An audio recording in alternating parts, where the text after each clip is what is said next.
I cannot resist his suya. Something inside tastes so good. What if the best meal you ever tasted was the last thing someone ever gave the world? What if the secret ingredient wasn't a spice? What if it was a person? This is not fiction. This is a story passed down in whispers, in markets, in kitchens, in the quiet warnings of mothers who told their children, don't take jobs from strangers. Don't follow men into the dark. This is the story of Baba Sadiq. And once you hear it, you will never smell smoke and roasting meat the same way again. Every city has that one food spot. The one people drive across town for. The one that makes you close your eyes on the first bite. The one that doesn't make sense, because no matter how many times you try to recreate it at home, it never comes close. In this city, that place was Baba Sadiq's Suya stand. Suya, if you've never had it, is West African street meat. Skewered, spiced, grilled over open flame.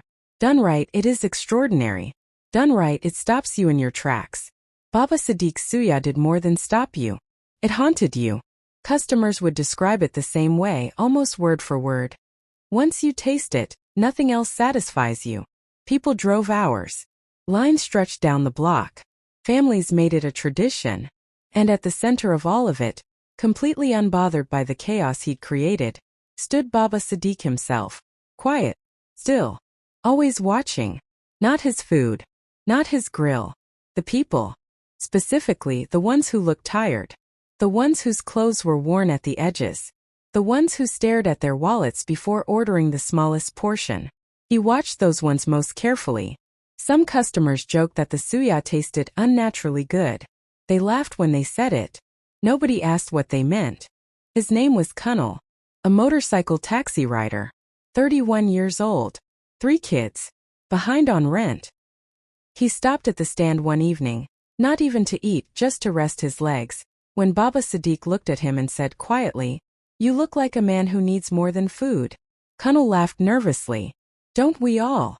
Baba Sadiq didn't smile. He leaned in and said, "I have a night job, helping prepare the meat. 220,000 naira a month. Cash. No experience needed. That's nearly $600. In a city where most people made a fraction of that." Kunal hesitated. He thought about his children. He said yes. He followed Baba Sadiq into the night. And nobody ever saw Kunal again. Here's where the story gets colder. Because Kunal wasn't the last. Over the following weeks, a hairdresser took a night shift position. Gone. A university student mentioned finding quick money work. Gone. A woman dressed for a late interview was seen walking toward the suya stand at dusk. Gone. Families searched. Filed reports. Cried at police stations. But there was no evidence. No trail. No bodies. And in the strange, terrible logic of the city, the suya stand kept growing. Bigger crowds. Longer lines. New customers every day. Pulling out their phones to film the food. Tagging the location. Calling it a hidden gem. The people whispering Baba Sadiq's name in fear were drowned out by the people shouting it in praise. Until Tari. Tari was sharp. The kind of young man who noticed things other people walked past. He saw the handwritten job notice tacked to a pole near the stand. Night workers needed 220,000 Nigerian nairas per month. Ask for Baba Sadiq. And something in his chest pulled tight. His cousin Amaka grabbed his arm before he could finish reading. Tari. No. She connected the dates. The disappearances. The stand. The job offers. People don't just vanish, she said. Something is taking them. Tari believed her.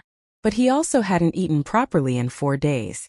So instead of walking away, he made a decision that would change everything. He would go. But he would go carefully. He would go with his eyes wide open. He had no idea how wrong that plan was about to go. Baba Sadiq studied Tari for a long moment before agreeing. Come tonight. Late. They didn't take the main road. Down a narrow alley. Then a darker street. Then a path that felt less like a shortcut and more like the city forgetting you existed.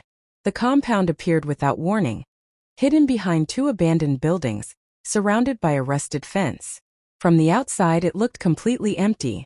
But Tari could hear generators running. Something inside was being kept cold. Inside, no workers. No voices. Just locked metal doors and a smell Tari couldn't name. Something metallic underneath the cold air, beneath the dark. The others come late, Baba Sadiq told him. Here we work without questions. Then he led Tari to the storage room. Industrial freezers. Massive. Humming. The temperature dropped so suddenly that Tari's breath became visible. And then he noticed something that made his stomach turn. Scratches. On the inside edges of the freezer doors. Inspect the meat, Baba Sadiq said. Then he stepped away. Tari stood alone. He told himself it was nothing. Told himself to be logical.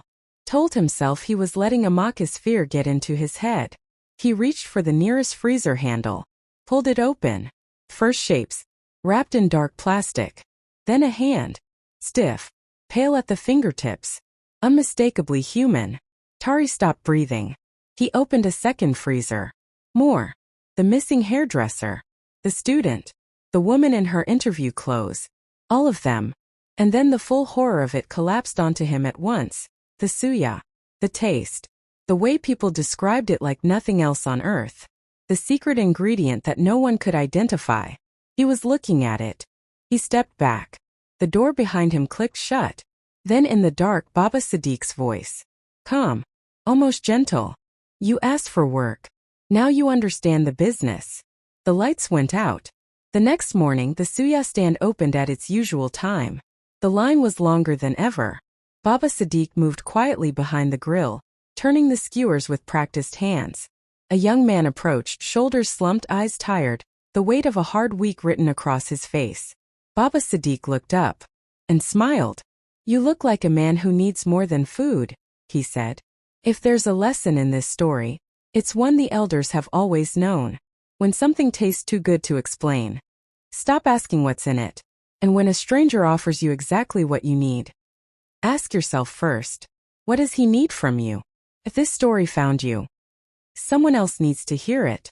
Subscribe, like, comment, and please share it. And come back because the next story is darker.